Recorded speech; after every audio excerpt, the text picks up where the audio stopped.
నా యాటిట్యూడ్ వల్ల నువ్వు ఎక్కడ ఫీల్ అవుతావో అని కావాలని వెళ్ళిపోయాను. నిన్ను బాధ పెట్టాలని కాదు క్రిష్. నా వల్ల, నా బిహేవియర్ వల్ల ఎవరు నాతో ఎక్కువ రోజులు ఉండరు క్రిష్. నువ్వు కూడా ఏదో ఒక రోజు నన్ను వదిలి వెళ్ళిపోతావేమో అని కావాలని రిజెక్ట్ చేశాను. కెనడా వెళ్ళడానికి ఇంకో 1 మంత్ ఉంది.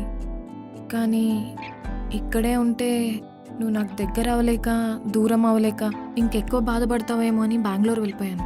ఓహో, ఆ రోజు నువ్వు బెంగళూరు వెళ్ళావు, తను బెంగళూరు నుంచి తిరిగి వచ్చిందనమాట. ఎవరొచ్చింది? నువ్వు కానప్పుడు ఎవరైతే ఇంట్లో గానీ వెళ్ళిన దానివి మళ్ళీ తిరిగి ఎందుకు వచ్చావు? అక్కడికి రీచ్ అవ్వగానే నాకు ఒక కాల్ వచ్చింది. కాలా? ఎవరు? అవినాష్. అవినాషా? ఏం చెప్పాడు? తను కాల్ చేస్తే అర్థమైంది నా కోసం ఎంత బాధపడ్డావు. ఆ రోజు నేను రిజెక్ట్ చేసిన తర్వాత చాలా ఏడ్చానంట కదా. అది తెలిసిన వెంటనే నేను చూడాలనిపించింది, అందుకే వచ్చేసా. అవినాష్, నువ్వు మారావనుకున్నాను కదరా. మారాడనే కదా మన ఇద్దరిని కలిపాడు. అవునవును, నిజమే.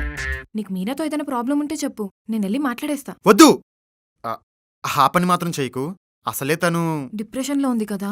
ఎస్,